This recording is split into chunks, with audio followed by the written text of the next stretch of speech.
nos dizer sobre a sua visita à cidade da Beira e este ambiente que se vive aqui? Bem, primeiro queria dizer que estas visitas que eu estou a fazer, que iniciaram em Nampula, o objetivo não era fazer nenhuma marcha, nenhuma manifestação.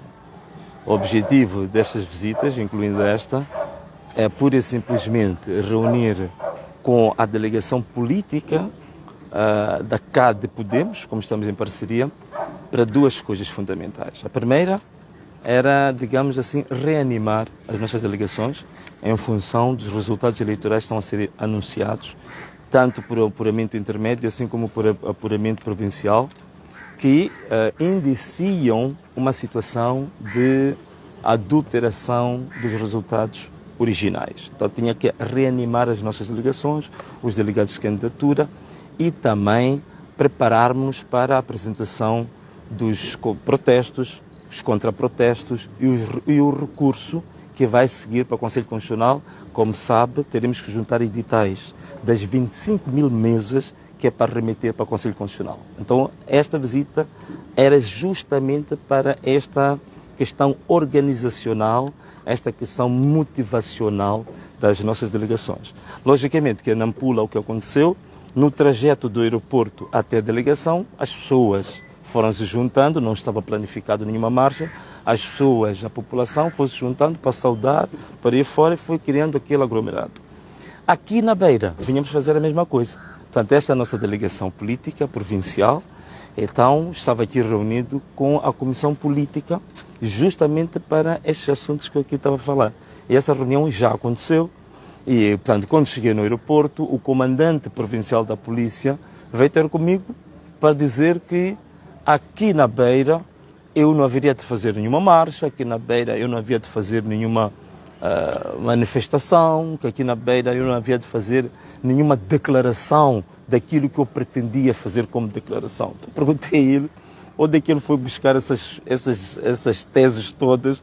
Ele não conseguia me dizer. Eu disse, bom, o senhor é polícia, há uma regra básica no sistema de justiça, é que todo tipo de afirmação que se faz tem que ter uma fundamentação legal. Então, o senhor fundamenta legalmente o que está por detrás está a dizer. Portanto, mas notamos um despreparo total do próprio comandante, que é uma coisa triste, porque ele é que é a figura mais categorizada na província, que tem que servir como exemplo, tanto para nós como cidadãos, como para os seus colegas, que a sua atuação é baseada na Constituição e na lei. Então, ele não conseguiu fazer isso.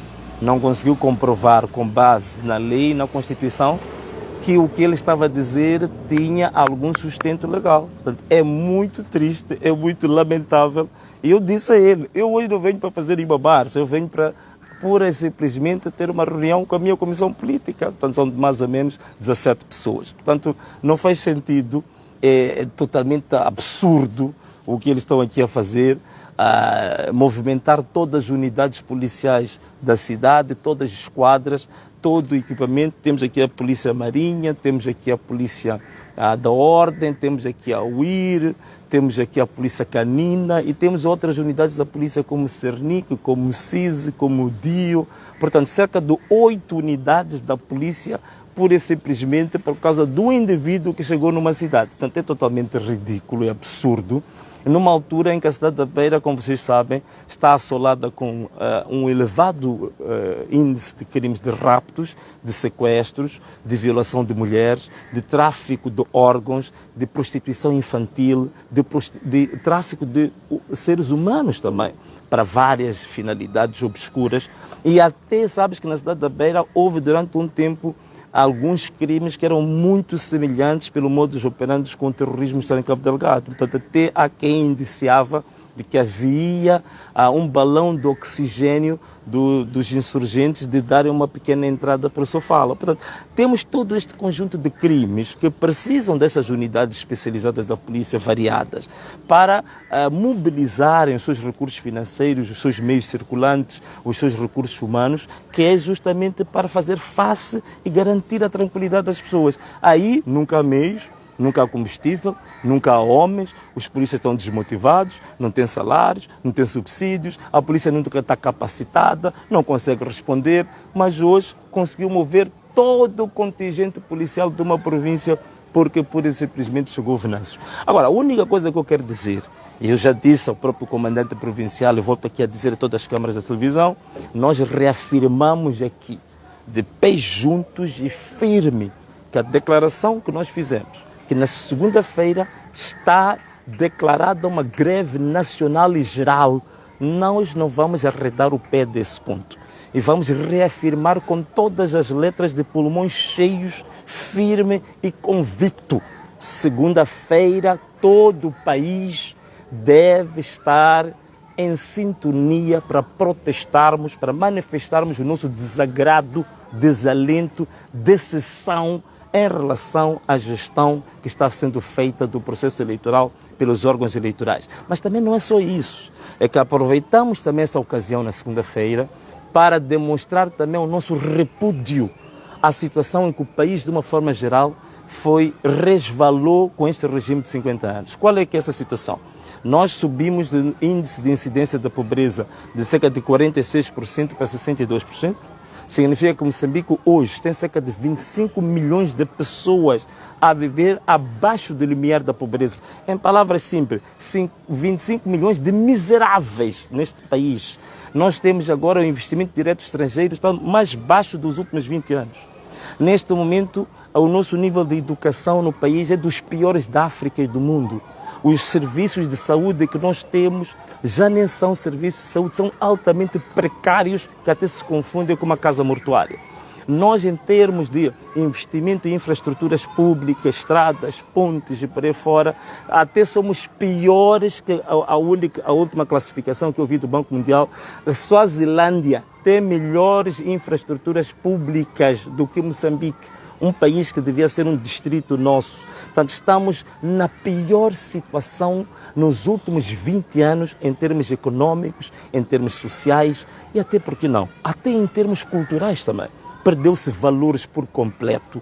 Hoje em dia este regime promove o maranzismo, este regime aqui promove o consumo de drogas, consumo de álcool. Hoje, para abrir uma biblioteca, para abrir algum centro de pesquisa, de ensino, é muito difícil. Mas para abrir uma barraca, para vender bebidas espirituosas como essa selvagem, por aí fora, que estão a destruir a juventude, tem tudo, adegas em tudo que é lugar deste país, prostituição, escondidinhos, tudo espalhados e até com os próprios dirigentes que agora competem quem tem mais 14, quem tem menos 14, quem é mais fogoso nas amantes, quem tem mais viagens para o estrangeiro para fazer bacanais, para fazer orgias sexuais. Portanto, é este tipo de valores também. Por isso estou a dizer que mesmo em termos culturais, em termos espirituais, em termos morais, em termos éticos, o país bateu no fundo do poço, está num túnel escuro. Então, é tudo isto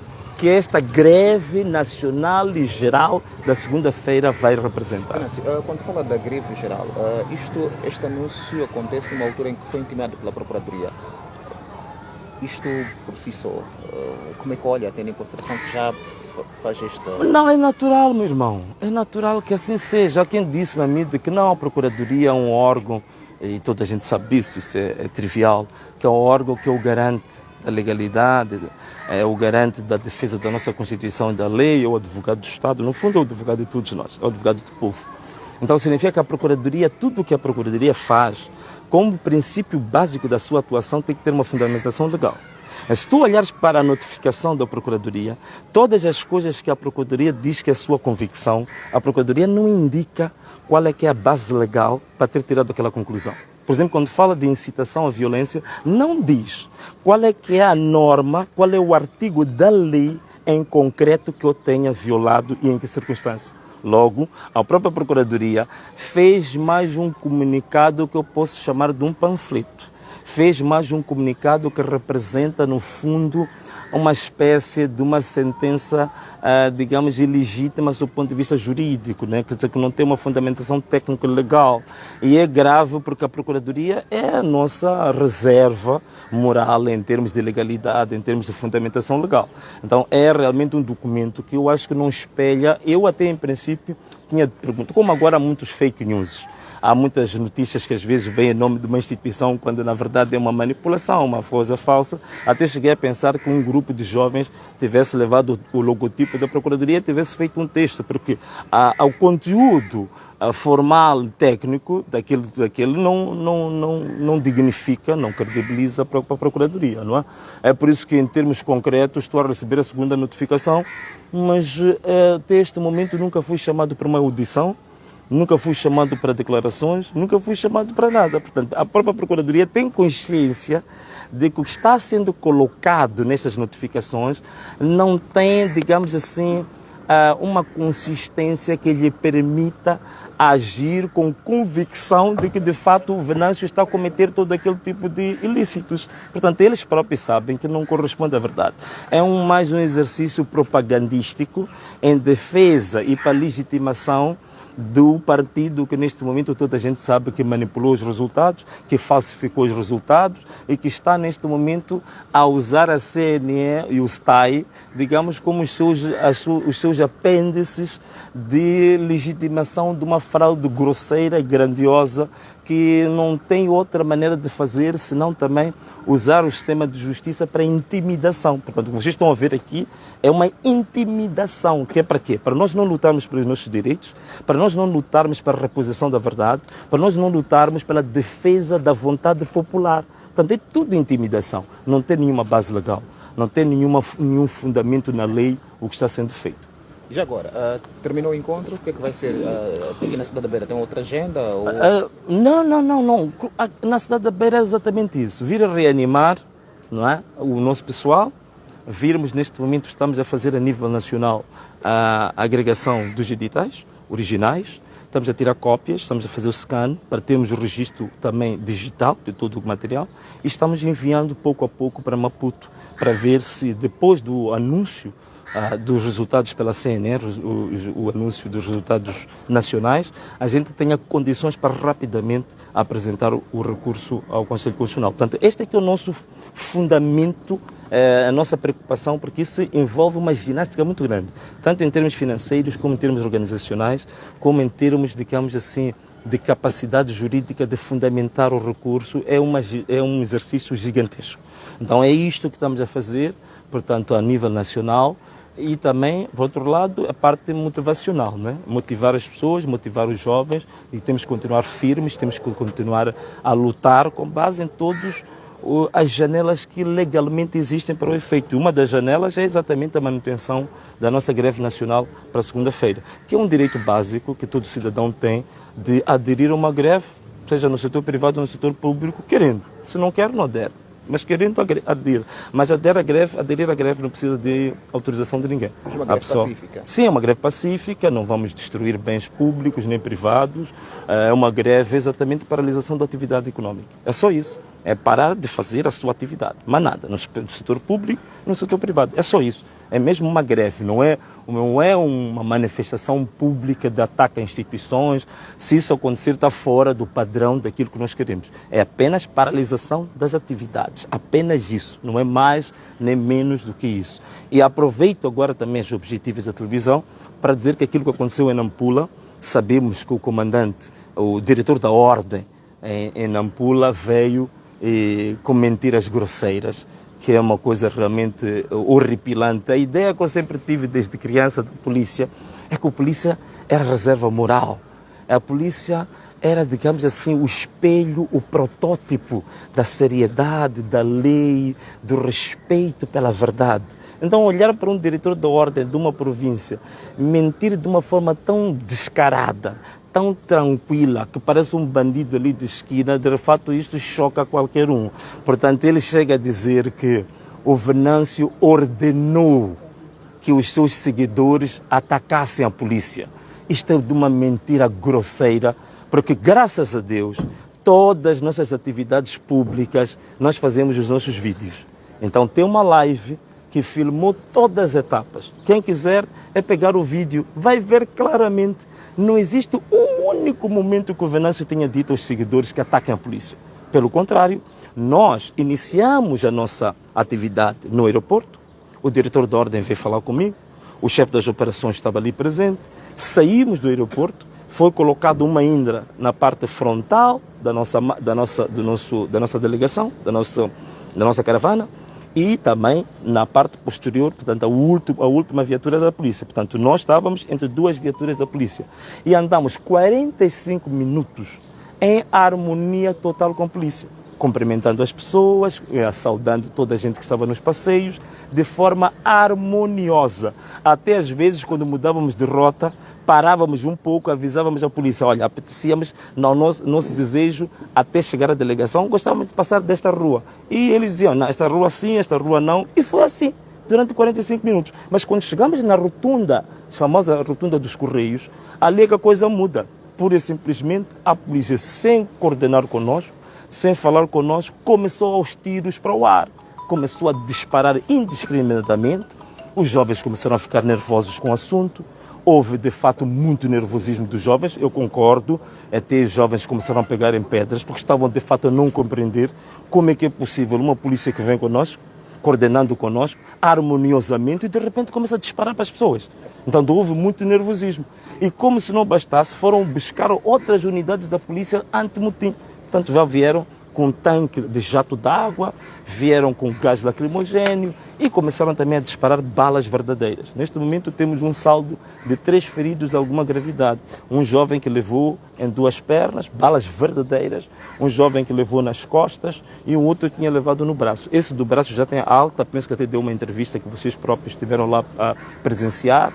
E temos 12 jovens privados de liberdade sem nenhuma razão de ser. Entre os quais o MC Bandeira de Nacala, que ele vinha de Nacala para se juntar a nós porque queríamos, dentro da nossa delegação, no meio da nossa reunião, também ter um momento de confraternização, que haveria ali música, que haveria ali teatro, havia poesia. O MC Bandeira vinha exatamente também para atuar na nossa delegação e ele é detido com o carro da música, alegando que aquele carro ia fazer distúrbios. Portanto, são coisas impressionantes. E por isso que eu até pedi à própria Procuradora-Geral da República, que é para ela tomar em consideração que tem 12 pessoas detidas ilegalmente, sem nenhum fundamento legal, e nessas circunstâncias estou aqui a contar. Então, como a Procuradoria é o advogado do povo e do Estado, eu acredito que ela vai tomar conta desse assunto, porque é escandaloso, em pleno momento eleitoral, haver o sistema de justiça, em vez de proteger direitos, estar a violar direitos.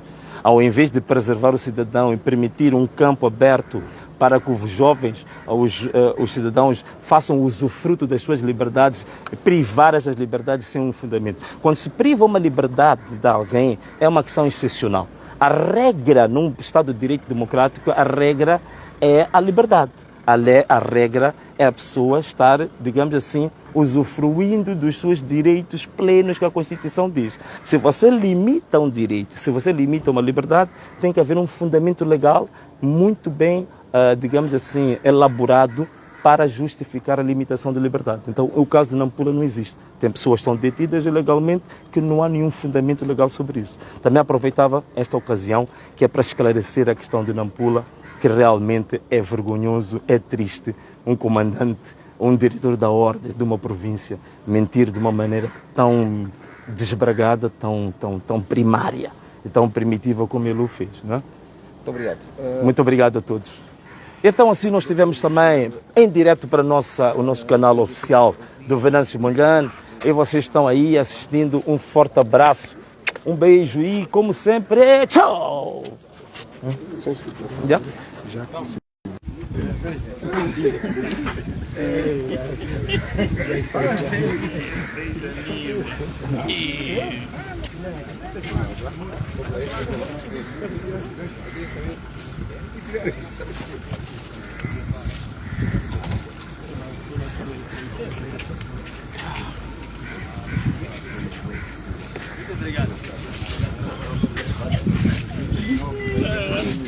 Deixa eu ir saída, estou a dizer.